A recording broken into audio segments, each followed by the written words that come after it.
सुखदेव जी कहते हैं कि राजन, भगवान श्री कृष्ण के एक सखा है। श्लोक है, कृष्णस्यासीत सखा कश्चित ब्राह्मणो ब्रह्मवित्तमा विरक्त इंद्रियार्थेषु प्रशांतात्मा जितेंद्रिया।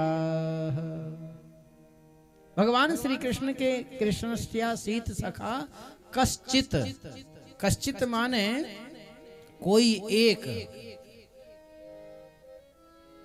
अब सखा तो भगवान के बहुत थे ब्रज में, लेकिन यहां संबोधन ऐसा क्यों किया? बोले कश्चित, कृष्णस्यासीत सखा कश्चित और ब्राह्मणों। अब इनके विश्लेषण बता रहे हैं। कश्चित माने कोई एक ऐसे मित्र थे जो ब्राह्मण थे।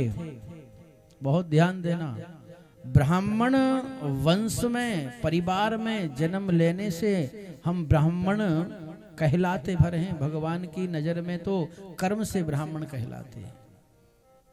ब्राह्मण के क्या कर्म हैं? हमारे बुंदेलखंड के कवि ने एक पद लिखा है ब्राह्मण के ऊपर कि जो उठ प्रात नहात नहीं, दिन सात चले याही विधि जाको, अक्ष न माल न भाल विभूत, न देत जो अर्घ सदा सबिता को, द्विजराज बने बिन काज तजे, गनिये अस ब्राह्मण शूद्र प्रथा को। ब्राह्मण यदि प्रातः काल उठ करके स्नान नहीं करता, एक दो दिन की कोई बात नहीं है, चल जाता है, लेकिन 7 दिन यदि इस प्रकार निकल जाएं, दिन 7 चले या ही विधि जाको, अक्षना माल, न तो उसके गले में कोई माला हो, न भाल विभूति, न माथे पर कोई तिलक हो, न देत जो अर्घ सदा सबिता को। सबिता यानी सूर्य, सूर्य को रोज अर्घ देना, गायत्री मंत्र का जप करना, यही ब्राह्मण के कर्तव्य है।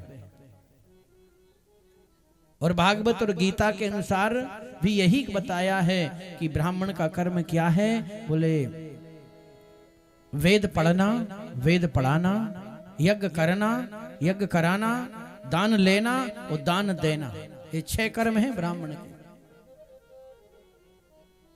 तो सुदामा जी महाराज के विषय में लिखा है कि ब्राह्मणों, वो ब्राह्मण थे। और ब्रह्मवित्तम, ब्रह्म माने ईश्वर, भगवान को जानने वालों में, भगवान को जानने में भी वो उत्तम थे, वित्तमा। और विशेषण क्या थे? बोले विरक्त इंद्रियार्थेषु प्रशांतात्मा जितेंद्रिया। इंद्रियों से विरक्ति थी। मिल गया खाने पीने को तो ठीक है, नहीं रसगुल्ला नहीं चाहिए, नमक रोटी में ही जो भजन में आनंद आएगा वो रसगुल्ले में, मलाई में, मालपुए में नहीं आएगा। इसको कहते हैं विरक्त इंद्रियार्थेषु। और इसके बाद भी दूसरा विशेषण उनका प्रशांत आत्मा। सामने वाला खूब मालपुआ खीर तस्मै छानता है और हम नमक रोटी खा के जीवन यापन करते हैं, फिर भी प्रशांत आत्मा, आत्मा प्रसन्न थी। जितेंद्रिय, इंद्रिय जित थे, ये भगवान विशेषण थे सुदामा जी के। और भगवान के परम मित्र थे। सांदीपनी गुरु के यहाँ उज्जैनी नगरी में विद्या अध्ययन काल में दोनों का मिलना हुआ था। एक द्वारिका के राजा बन गए, सोने के महलों में रहते हैं, और एक महाराज घास फूस की झोपड़ी डाल करके अपने गांव में रहता है। लेकिन चलते फिरते, आते जाते, उठते बैठते, खाते पीते, रोते गाते हंसते, हर समय जिह्वा पर नाम कृष्ण का रहता था।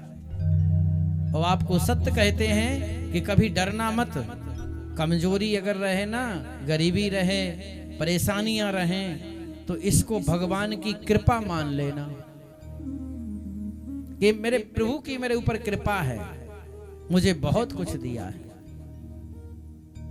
मेरे कर्मानुसार दिया है। क्योंकि ये कर्म की खेती है। आपको बताएं, एक ज्योतिषी चक्रा जाता है, एक ही नक्षत्र में, एक ही लग्न में, एक ही मुहूर्त में एक बालक का जन्म होता है, और उसी में दूसरे बालक का जन्म होता है। एक राजघराने में जन्मा है और एक घास की झोपड़ी में जन्मा है।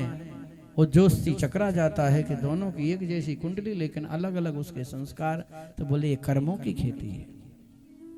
बोया पेड़ बबूल का तो आम कहां से होए, तुम बबूल बो के आओगे तो बबूल ही निकलेगा। तो कर्म की खेती के अनुसार अच्छी करनी करो चतुर्जन, कर्म न करियो काला। सत्कर्म करते रहना, बिल्कुल अवश्य तुम्हें परमात्मा की प्राप्ति होगी। ये गरीबी अमीरी ये तो अपने कर्म की है, पर भजन को मत छोड़ना। सुदामा के साथ आपको सत्य बताएं, सुदामा के घर में छाया नहीं थी, सूर्य देव की रोशनी रहती थी, पहनने को वस्त्र नहीं थे, खाने को अन्न नहीं था, रहने को घर नहीं था, फिर भी प्रशांत आत्मा जितेंद्रिया, आत्मा प्रसन्न रहती थी, क्योंकि भगवान के कीर्तन में भजन में मस्त रहता था। महाराज एक महीने में 2 एकादशी, यहाँ तो कभी कभी 7-7 दिन तक चूल्हा नहीं जलता था, फिर भी वो आनंद से थी। आज द्वारकाधीश ने आकर के सारा वृत्तांत बताया उसकी पत्नी को। संत के वेश में आए थे सुदामा, कहीं पूजा पाठ करने चले गए थे, सब बता करके द्वारकाधीश अंतर ध्यान हो गए। और आज लौट करके जब सुदामा आए हैं तो सुशीला ने सुदामा के चरणों में निवेदन किया है। सुखदेव जी महाराज का बहुत सुंदर भाव है। सुशीला, देखना नाम का प्रभाव है ये। सुशीला किसे कहते हैं? सु माने होता है अच्छा, और शील माने होता है आचरण। अच्छे आचरण वाली नारी जहां होती है वहां दरवाजा भगवान आकर के बजाते हैं, ध्यान रखना। इसलिए हमारे उपनिषदों ने वर्णन किया है कि यत्र नार्यास्तु पूजन्ते नमन्ते तत्र देवता। और सुदामा कौन है? दामन माने होता है चरित्र। जिसका चरित्र अच्छा है, सु माने अच्छा, दामन माने चरित्र, जिसका चरित्र अच्छा है वो सुदामा है, और जिसका आचरण अच्छा है वो सुशीला है। जहां सुशीला और सुदामा होंगे वहां भगवान आकर के दरवाजा बजाएंगे कि खोलो मैं आ रहा हूं। सुदामा लौट करके आए हैं। सुशीला ने सुदामा के चरणों में निवेदन किया है, बोली ननु ब्रह्मन भगवता सखा साक्षात श्रियापति ब्रह्मण्यश्च शरण्यश्च भगवान सात्ववर्षभ। मैंने सुना है कि आपके जो मित्र हैं वो साक्षात लक्ष्मी के पति हैं। सुना, मैंने कहा तूने सुना क्या है? मैं तो रोज वही बात तो कहता हूं तेरे से, मेरा लाला मेरा कन्हैया। तो सुशीला ने कहा कि सखा साक्षात श्रियापति, तो क्यों नहीं अपने मित्र के यहाँ चले जाते? दास्यति द्रविणम भूरी सीद तेते कुटुंबिने। भूरी माने होता है दक्षिणा। तमुपे ही महाभागः साधु नाम च परायणम। अरे महाभाग्यवान मेरे पति देवता, दास्यति द्रविणम भूरी, हमको कोई दक्षिणा दे देंगे वो। सुदामा ने कहा सुशीला, सुख दुख मान अपमान अपने आप में सह लेना चाहिए, कभी किसी से व्यक्त नहीं करना चाहिए। तूने कहा कि तुम चले जाओ, मैं नहीं जाऊंगा, मैं तो रोज उससे मिलता हूं। और भगवान से रोज मिला करो। आपके घर में जो भगवान बिठा रखे हो ना, हो सके तो प्रतिष्ठित मूर्ति बिठाना, और नहीं प्रतिष्ठित है तो किसी मंदिर में जाना और रोज मिलना, और उनसे यही कहना कि मैं रोज तेरे दर आता हूँ, तुम भी मेरे घर आया करो। मंदिर में रहते हो भगवन, कभी बाहर भी आया जाया करो। मेरे घर आओगे ना? गोपियों का क्या भाव था? मेरे घर आना समरिया तो है जाने ना दूंगी, एक बार आ जाना फिर मैं जाने नहीं दूंगी। तो भगवान से यही भावना रखना सज्जनों। सुदामा ने कहा मैं रोज मिलता हूं, पर तेरी इच्छा है तो मैं जाता हूं मिलने। कुछ है देने के लिए? क्योंकि 5 स्थान ऐसे होते हैं, 4 नहीं 5, जहां खाली हाथ नहीं जाना चाहिए। कौन कौन से हैं? बोले एक तो गुरु के यहाँ, एक भगवान के यहाँ, एक राजा के यहाँ, एक वैद्य के यहाँ और एक मित्र के यहाँ। कभी भी खाली हाथ मत जाना, जो कुछ तुम्हारे पास हो तो ले जाना। भगवान तो कहते हैं तुम मेरे यहाँ आना और कुछ ना हाथ में हो तो पत्रम, बिल्व पत्र, तुलसी दल ये ले आना। पत्रम, पुष्पम, फूल ले आना ताजा ताजा, और गुलाब का फूल लाना। हमारे यहाँ भगवान को आपको बताएं, ये गुलाब, बेला और जूही, चमेली, ये 4 पुष्प ही अंदर जाते हैं। गेंदे के पुष्प का हमारे अंदर नहीं जाता भगवान के निज महलों में। पुष्प ले आना, पत्रम पुष्पम फलम, फल ले आना ताजा ताजा फल। ऐसा नहीं कि मरा मराया सा अमरूद ले आओ, ताजा खिला हुआ सुंदर फल। पत्रम पुष्पम फलम तोयम, और ये तीनों भी ना हो तो तोय, तोय माने जल, जल ले आना। लेकिन खाली हाथ मत जाना भगवान के यहाँ। खाली हाथ जाओगे तो खाली हाथ आओगे, और कुछ लेके जाओगे तो लेके आओगे। कुछ है तेरे पास? अब आप सबने अच्छी तरह कथा सुनी है सुदामा चरित्र की। सुशीला के पास कुछ नहीं था और मांगने गई थी, और मांगने में उसने चावल क्यों मांगा? गेहूं मांग लेती, कोई और अन्न मांग लेती, कोई दाल मांग लेती, या और कोई सामग्री ले लेती, लेकिन चावल मांगने का भाव क्या था? और वो भी 3 मुट्ठी नहीं, 5 मुट्ठी नहीं, 2 मुट्ठी नहीं, 1 मुट्ठी नहीं, 7 मुट्ठी नहीं, 4 मुट्ठी ही मांगा है। इसी के अंदर बहुत सुंदर एक भाव छुपा हुआ है। चावल क्या है? बोले चावल पूर्ण अन्न है। हमारे यहाँ कहते हैं महाप्रसाद। अक्षतान विप्रहस्तान नित्यम गृह्णन्ति यो नरा। अक्षत यानी चावल, अक्षत है संस्कृत में, अक्षत बोलते हैं जो कभी क्षय नहीं होता, यानी समाप्त नहीं होता, जिसका दान एक बार कर दो तो चलता रहेगा, और फिर देते रहना बीच बीच में। ऐसा नहीं कि बंदई कर दो कि महाराज जी को एक बार 1 किलो चावल दे दो तो जीवन भर के लिए हो गया, जब मन में आए तो फिर दे दो। अक्षतान विप्रहस्तान नित्यम गृह्णन्ति यो नराः, जो रोज ऐसा करते हैं। चत्वारि तस्य वर्धन्ते, उनके 4 पुरुषार्थ बढ़ते हैं। आयुर, विद्या, यशोर, बलम, या उनको 4 पुरुषार्थ मिलते हैं, धर्म, अर्थ, काम, मोक्ष। तो यहाँ चावल मांगे, किससे मांगे हैं? अपनी पड़ोसियों से मांगे हैं। सुखदेव जी महाराज के शब्दों में बोले, या चित्वा चतुरो मुष्टिन विप्रान पृथक तंडुलान। पृथक माने अलग अलग, 4 घर से मांगे। सुशीला चाहती तो इतना अच्छा व्यवहार था पड़ोस में कि महाराज एक बार संकेत भर कर देती तो कुंटलों चावल उसके घर आ जाते। इतना भाव से पड़ोसी देखते थे इनको। लेकिन वो स्वयं गई, एक घर में गई, वहां से 1 मुट्ठी चावल लाई, दूसरे घर में गई, दूसरी मुट्ठी चावल, तीसरे घर में तीसरी मुट्ठी चावल, चौथे घर में चौथी मुट्ठी चावल। 5वीं ने कहा मेरे यहाँ से ले जाओ, बोले अब नहीं चाहिए। 4 मुट्ठी चावल का भाव था कि चारों पुरुषार्थ लेकर के आने वाले हैं पति देवता, और अक्षत भगवान को चढ़ाओगे तो तुमको सब कुछ मिल जाएगा। इसलिए वो चावल लेकर के आई, एक फटे मैले कुचैले कपड़े में बांध दिया है। वो चावल की पोटरी को हाथ के नीचे दबा लिया, लोटा ले लिया, डोरी ले ली। किसी के यहाँ का पानी नहीं पीते थे, किसी के यहाँ का जल नहीं पीते, और जल ही विशेष होता है। पहले बदल गया महाराज समय। आपको बताएं, हम अपने गुरुदेव के साथ जब बाहर रहते थे तो हमारे गुरुजी कुएं का ही जल पीते थे, कोई और कहीं का जल लेते नहीं थे, कुएं का जल पीते थे। और वो कुएं का जल लेने को हमको बड़ी बड़ी सिटियों में जाते, और वहाँ कुआं नहीं मिलते, तो सिटियों से बाहर 2-3 किलोमीटर कुआं रहता था। नंगे पैर, जूता पहन के ला नहीं सकते थे, चप्पल पहन के, नंगे पैर 2-4 किलोमीटर से सिर पे कलश रख करके जल लेके आना पड़ता था। उसी से भगवान की पूजा होती थी और वही गुरुजी पीते थे। हम लोग और इधर उधर से ले लेते, चल जाता था, लेकिन उनको वही जल लेके आना पड़ता। जल की ही सबसे बड़ी शुद्धि होती है। कहीं भी जल और नमक 2 ही तो वस्तुएं हैं।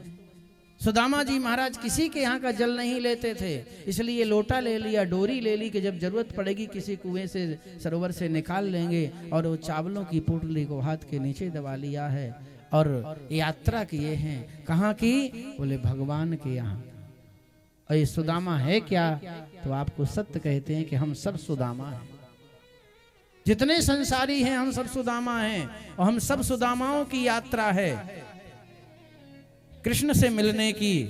और जब मिलने जाते हैं तो बीच रास्ते में कोई ना कोई नदी सरोवर तो आता ही है, उसी का नाम ये भव सागर है। हम कहते हैं ना भव सागर, भव यानी संसार सागर, संसार सागर। तो ये संसार सागर से उस पार जाने के लिए ही तो हमारी यात्रा है।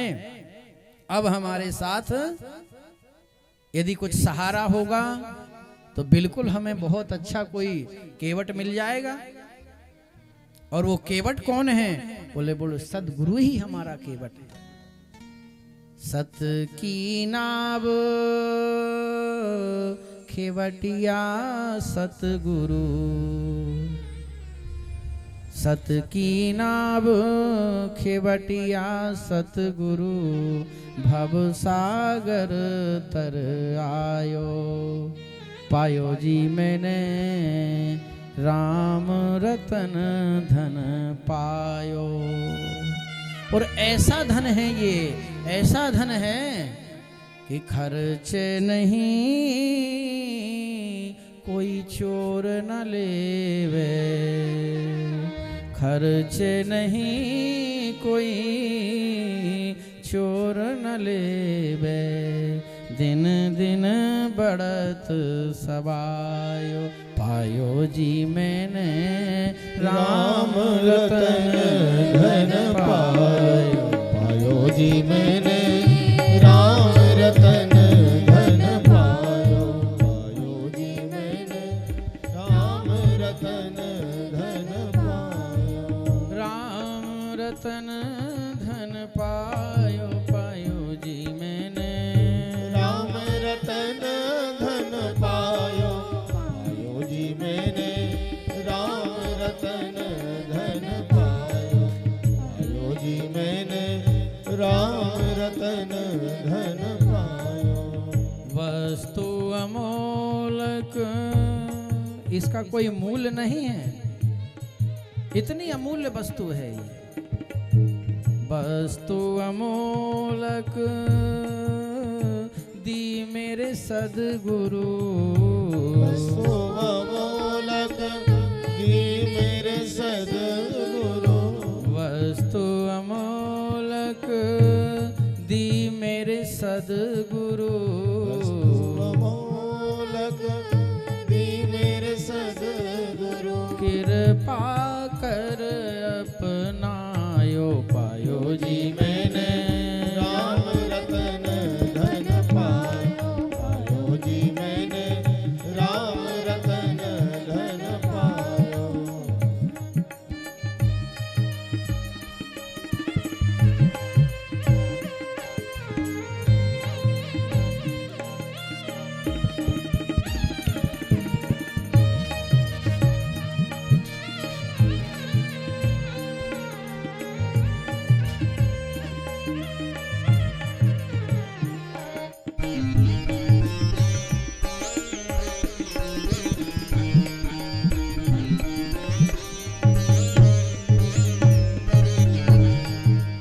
राम रतन धन पायो, पायो जी मैंने राम रतन धन पायो, पायो जी मैंने राम रतन धन पायो, पायो जी मैंने राम रतन धन पायो, पायो जी मैंने राम रतन धन पायो, पायो जी मैंने राम रतन धन, राम रतन धन, राम रतन धन पायो। तो नाम रूपी धन का स्मरण करते हुए उस खजाने को लेते हुए सुदामा जी महाराज ने यात्रा की। भगवान द्वारिकाधीश केवट बन के आ गया। भावना आपकी निर्मल है, पवित्र है, तो भगवान आपकी नैया को पार लगाएंगे। सुदामा जी महाराज खड़े हुए थे, उनको नाव में बिठाया है, उस पार लगाया है। अब आगे द्वारिका की यात्रा है। रात्रि का समय हो रहा था, नदी किनारे सुदामा सोए थे। भगवान ने योग माया को आदेश दे दिया, मेरे मित्र सुदामा को उठाकर के द्वारिकापुरी में आकर के सुला दो, और जैसी मेरी नगरी बनी है ना द्वारिका, ऐसे ही फोटो उतार के हम अपने मूल प्रति की फोटो स्टेट कराते हैं ना, सेम फोटो स्टेट बना दी है। जैसी सोने की नगरी द्वारिका थी, जैसे उसमें कोट कंगूरे टालिकाएं बनी थी, वैसी ही सुदामापुरी बना करके योग माया ने तैयार कर दी है। भी सुदामा को कोई पता नहीं। योग माया ने सुदामा को उठाया है और उठाकर के द्वारिका प्रथम दरवाजे पर सुला दिया है। प्रातः काल सुदामा जी जागे हैं और द्वारिकापुर वासी महाराज यहाँ तो ब्रह्म मुहूर्त में 4 बजे जाग जाते हैं। जय श्री कृष्ण, जय श्री कृष्ण, जय श्री कृष्ण एक दूसरे को संबोधन करते हैं। सुदामा जी की नींद खुली है और सुदामा जी ने देखा है, ऐसा दृश्य तो आज तक नहीं देखा। अनेक प्रकार की बिजलियां चमक रही हैं, सुंदर सुंदर कोट कंगूरे चमक रहे हैं। जय श्री कृष्ण, जय श्री कृष्ण, जय श्री कृष्ण। तो चकरा गए। ऐसा तो नहीं कि मैं कोई स्वप्न देख रहा हूं, कभी कभी ऐसा होता है महाराज। स्वप्न ऐसा देखते हैं, हम प्लेन में बैठ करके यात्रा कर रहे हैं, हाँ? और हैं वहीं मोह निशा जग सोवनिहारा, देखहि स्वप्न अनेक प्रकारा। हम अनेक प्रकार के स्वप्न देखते हैं। सुदामा जी विचार कर रहे हैं, कहीं ऐसा तो नहीं कि मैं स्वप्न देख रहा हूं। एक सेवक से पूछा, बोले भैया हम ठीक है ना, सो तो नहीं रहे? बोले नहीं महाराज। ऐसा क्यों? बोले आप कहां से पधारे? तो बोले हम बहुत दूर से आए हैं, और जाकर के एक बार तुम मेरे लाला से कह दो, मेरे कन्हैया से कह दो। अब सज्जनों, यहाँ लाला और कन्हैया ये नाम कोई नहीं जानता भगवान का। ये नाम तो भगवान के ब्रिज में थे। वहां तो राजाधिराज महाराज द्वारिकाधीश इस नाम से भगवान को पुकारा जाता है। लेकिन दरबानों ने विचार किया कि नाम तो हमारे प्रभु का ही है, हा? नाम नहीं तो सबसे बड़ा काम है, बिना नाम के कुछ नहीं है। एक बड़ी अच्छी पढ़ी लिखी कोई बालिका और उसका विवाह हुआ, वो भी अच्छा कोई सज्जन था, पढ़ा लिखा था। लेकिन जब वो बचपन में था तो उसको कोई बीमारी रही होगी, तो कमजोर कमजोर सा था, बिल्कुल सूखा सूखा दुबला पतला। प्रेम से उसके माता पिता उसको कहने लगे ठन ठन पाल। अब वो नाम ऐसा हो गया कि वो बहुत बड़ा हो गया, पढ़ लिख करके कोई अच्छा अधिकारी बन गया। लेकिन अब वो नाम तो उसका कुछ दूसरा ही था। लेकिन माता पिता और उसके भाई बहन सब बोला, ए ठन ठन पाल, ए ठन ठन पाल, ए ठन ठन पाल। उसको तो कोई बुरा लगता नहीं था। अब विवाह हुआ तो वो भी अच्छी पढ़ी लिखी तो आई थी। अब उसने सुना तो सोचा कुछ किसी को बोलते होंगे ये, पर जब ठन ठन पाल बुलाएं तो वही पहुंचे। उसकी पत्नी को बड़ा बुरा लगा, ये क्या नाम ले रहे हैं इसके परिवार वाले। उन सब से बोली कि ये सब क्या नाम है? बोले इसका ये हमारा बचपन का रखा हुआ नाम है। उसने अपने पति से कहा, बोले देखो आप ये नाम बदल लो, अरे मैं नहीं रहूंगी, मुझे नाम अच्छा नहीं लगता। तो पति बोला कि फिर तुम बता क्या नाम रखूं, मैं वही नाम रखवा लूंगा। जब मेरा नाम रखा गया था ना तो 5 किलो मिठाई बटी थी, और तुम 10 किलो बंटवा देना, नाम मैं रख लूंगा। पत्नी बोली ठीक।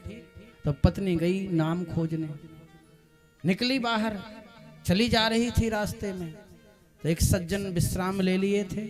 लोग अर्थी बना करके 4 लोग कंधों पर रख करके ले जा रहे थे। राम नाम सत्य है, राम नाम सत्य है। तो एक सज्जन को रोक के बोली, भैया इनका नाम क्या था? बोले इनका नाम था अमरचंद्र। और आगे चली गई। आगे चली गई तो कोई एक सज्जन खेत में हल जोत रहे थे। उससे पूछा, भैया आपका नाम क्या है? बोले धनपाल। और आगे गई वो, खेत में कोई एक देवी गौ माता के गोबर के कंडे बीन रही थी। बहन राम राम। बोले राम राम। क्या नाम है बहन जी तुम्हारा? बोले लक्ष्मीबाई। वो लौट के आ गई। आई, पति ने कहा क्यों गई तो थी कि अब नहीं आऊंगी लौट के। बोले मैं नाम खोजने गई थी। क्या नाम खोज के आई बता। तो पत्नी हाथ जोड़ करके बोली कि अमरा थे सो मर गए, हल जोते धन पाल, और लक्ष्मी कंडा बीनती सो अच्छे ठन ठन पाल।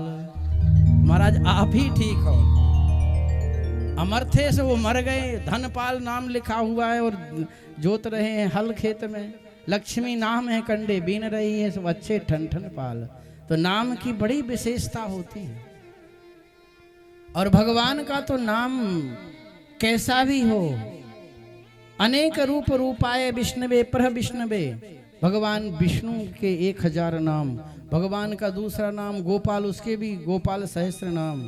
और हमारे यहाँ रोज एक दिन का काम नहीं है, रोज भगवान के ये हमारे यजमान जी देखे हैं 1-2 बार, बाकी तो आपके पहले हो जाती है कभी अर्चना। रोज 108 नाम हम लेते हैं, एक एक नाम लेते हैं और एक एक तुलसी दल या पुष्प भगवान के चरणों में रोज चढ़ाते हैं। एक दिन का काम नहीं है किसी को दिखाने को चढ़ा दें, कोई हो ना हो, रोज अर्चना होती है। अर्च एद अरविंदाक्षम भक्त्या परम यान बिता। भगवान जितने प्रसन्न अर्चना से होते हैं उतने प्रसन्न किसी वस्तु से नहीं होते हैं। भगवान कहते हैं तुम मेरे चरणों में तुलसी दल ला के चढ़ाना। आपको बताएं रोज चढ़ाना तुलसी दल, 108 मत चढ़ाना, 12 नाम याद रख लेना। केशवाय नमः, माधवाय नमः, नारायणाय नमः, गोविंदाय नमः, विष्णवे नमः, मधुसूदनाय नमः, त्रिविक्रमाय नमः, वामनाय नमः, श्रीधराय नमः, ऋषिकेशाय नमः, पद्मनाभाय नमः, दामोदराय नमः। ये 12 नाम है और इसमें सुंदर ताजा तुलसी का दल लेना, पत्ता कभी मत तोड़ना तुलसी का। आप लोग नहीं जानते होंगे, याद रखना, तुलसी के पत्ते को तोड़ने से तुलसी को इतना कष्ट होता है जैसे हमें कोई हमारा रुआं खींच रहा हो, हमारा रोम अगर कोई खींच रहा है उतना कष्ट तुलसी को होता है। तुलसी का दल उतारा जाता है, पवित्र अवस्था में स्नान करके तुलसी का दल उतारना, जिसमें 3 पत्ते लगे हों और उस पर अगर मंजरी लगी हो, और वो अगर आप उतार के ले आए हैं और ये 12 नाम लेकर के भगवान के चरणों में चढ़ा दिया है आपने, और फिर उसी को आप पान कर लो चरणामृत के साथ, तो अकाल मृत्यु हरणम सर्व व्याधि विनाशनम विष्णोः पादोदकम पीत्वा पुनर्जन्म न विद्यते। क्योंकि भगवान के चरणों में चढ़ी तुलसी, तुलसी हेम रूपाम, ये भगवान कहते हैं मुझे कोई सोने का आभूषण ना चढ़ाए, क्योंकि मुझे तुलसी सोने के समान प्रिय है। हेम माने सोना, तुलसी हेम रूपाम रत्न रूपाम च मंजरी, और उसके ऊपर अगर मंजरी लगी हुई है ना तो समझो ऐसा लगता है मुझे जैसे किसी ने सोने की अंगूठी में कोई नग जड़ा करके मुझे दे दिया है। रत्न रूपाम च मंजरी भव मोक्ष प्रदाम तुभ्यम अर्पयामि हरि प्रिया। भगवान की प्रियतमा है, इसलिए उन्हीं के चरणों में उनको चढ़ाते हैं। पत्नी को जितना आनंद, जितना सुख पति के चरणों में मिलेगा उतना कहीं नहीं मिलेगा, इसलिए वो तुलसी जी भगवान के चरणों में रहती है। तो तुलसी की अर्चना करें भगवान के चरणों में, और वही तुलसी भगवान शालिक राम के विग्रह को स्नान कराओ। सिर्फ माताओं के लिए निषेध है शालिक राम की पूजा, भाई लोग कर सकते हैं, माताएं बालकृष्ण भगवान की पूजा कर सकती हैं, लड्डू गोपाल की। और कभी कोई ऐसा समय आए तो ऐसी बात भी नहीं है कि नहीं करना चाहिए, वो तो वृंदा देवी का श्राप लगा हुआ है शालिक राम को, इसलिए वो माताओं के लिए निषेध बताया है। तो अर्चना करें भगवान के चरणों में, वो चरणामृत लें, इससे अकाल मृत्यु नहीं होगी, भगवान की कृपा प्राप्त होगी। सुदामा जी महाराज ने जैसे ही कहा भैया वो द्वारकाधीश है तो मेरा लाला ही ना, एक बार जाकर के कह दो। दरबान समझ गए, प्रातः काल का समय था, राज सिंहासन पर हीरे मोती से जटित दिव्य जो अलौकिक सिंहासन है उस पर लक्ष्मी जी के साथ यानी रुक्मिणी जी के साथ मेरे भगवान श्री कृष्ण विराजे हुए थे। रुक्मिणी कृष्ण जन्मनी सत्यभामा मित्र बिंदा कालिंदी जाम्बती सब खड़ी हुई चमर डुला रही थी, बंदी जन यशो गायन कर रहे थे, दरबार खुला हुआ था भगवान का, और दरबार ने जाकर के निवेदन किया है, बोला द्वार पर खड़ा है एक विप्र उसका कुछ नहीं ठिकाना है, श्रीपति का पता पूछता है और उसका नाम सुदामा है।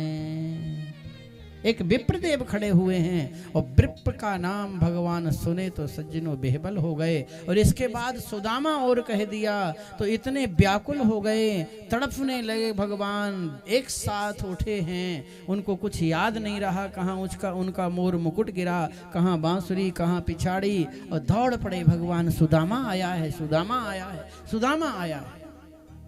प्रथम देवड़ी पर पहुंचे हैं, प्रथम दरवाजे पर बैठे पहुंचे हैं, वहां खड़े हुए थे विप्र सुदामा, उनको अपने हृदय से लगा लिया है। ये भक्त और भगवान की झांकी है। सुखदेव जी कहते हैं राजन, इस झांकी को आप हृदय में उतारो। बोलो भक्त वत्सल भगवान की। और सुदामा जी को लेकर के आए हैं, सिंहासन पर बिठाया है, चरण धोए हैं और उस जल को सब जगह सिंचन करा दिया। ये आपको हमने कल भी बताया था और आज भी बता रहे हैं कि आप लोग कभी भी ब्राह्मण घर में आए तो पहले मुख्य दरवाजे पर पट्टा रख करके उस पर खड़े करा के और उनके चरण धोना और वो जल के लिए अपने घर में सींच देना। ब्राह्मण के चरण धोने से जहां कीचड़ हो जाता है वहां से सारे दोष चले जाते हैं। विप्र प्रसादाद धरणी धरोहम, विप्र प्रसादाद अजित जितोहम, विप्र प्रसादाद कमला बरोहम, विप्र प्रसादाद मम अस्म नामा। ये भगवान का वाक्य है। सिंचन कराया, अनेक प्रकार के व्यंजन बना करके। कवियों की कल्पना है, कवियों ने लिख दिया है कि पानी परात को हाथ छुओ, नहीं नैनन के जल सो पग धोए। बाकी रुक्मिणी जी जल लेकर के आई, भगवान ने चरण धोए हैं। सब जगह सिंचन कराया है, अनेक प्रकार के व्यंजन बना करके भोजन कराया। भगवान की रानी पटरानी प्रणाम कर रही हैं, वो आशीर्वाद दे रहे थे।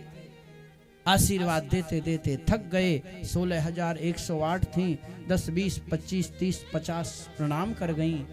भगवान ने कहा, सुदामा ने कहा लाला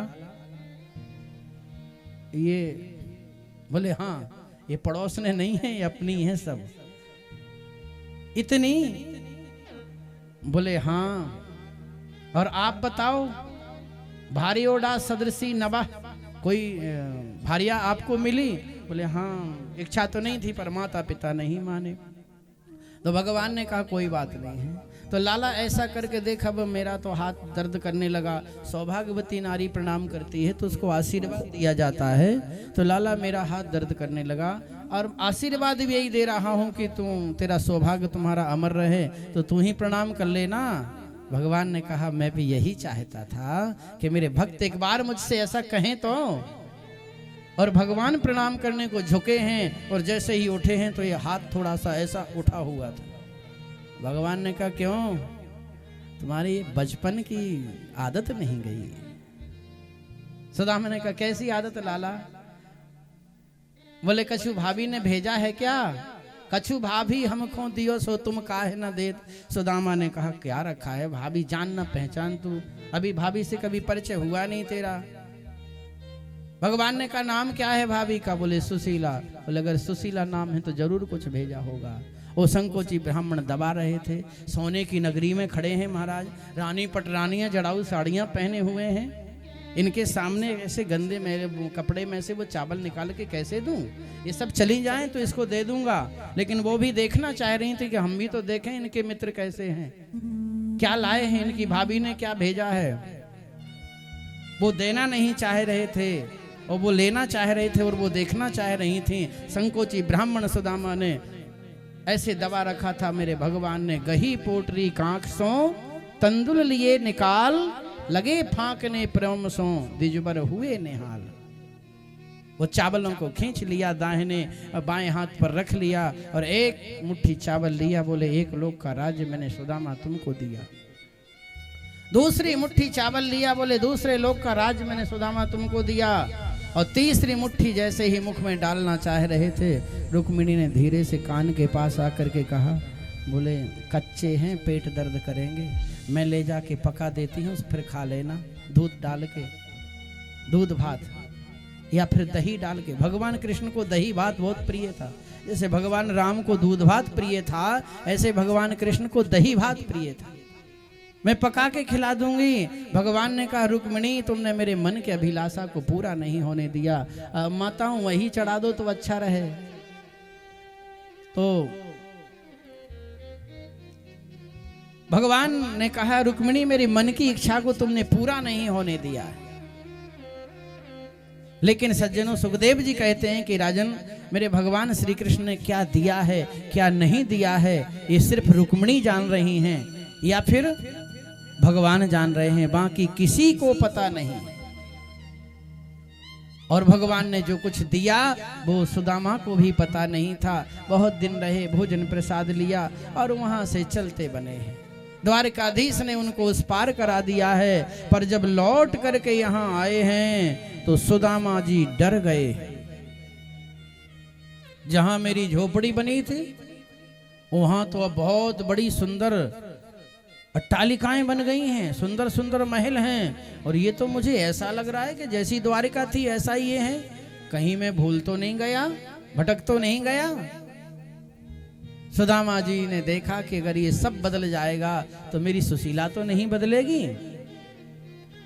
और इधर कनक झरोखा निरीखें सुशीला, कनक झरोखा यानी सोने के जंगले से सुशीला देख रही हैं। बाहर कंत खड़े, बाहर सुदामा जी खड़े हुए थे। सुशीला ने आकर के अगवानी की है, अंदर लेकर के गई हैं, बैठ गए सिंहासन पर। जैसा भगवान का सिंहासन था वैसा ही सिंहासन बना हुआ था। सुदामा जी ने कहा देवी अब मुझे निकल जाने दे, यहाँ भजन नहीं होगा, क्योंकि विपदो नैव विपदा संपदो नैव संपदा विपद विस्मरणम विष्णो संपत नारायण स्मृति। वो विपत्ति विपत्ति नहीं है जिसमें मेरे भगवान मेरे साथ रहते हैं, और वो संपत्ति संपत्ति नहीं है जिसमें भगवान हमसे दूर हो जाते हैं। ये वर्णन किया है सुदामा चरित्र का प्रसंग।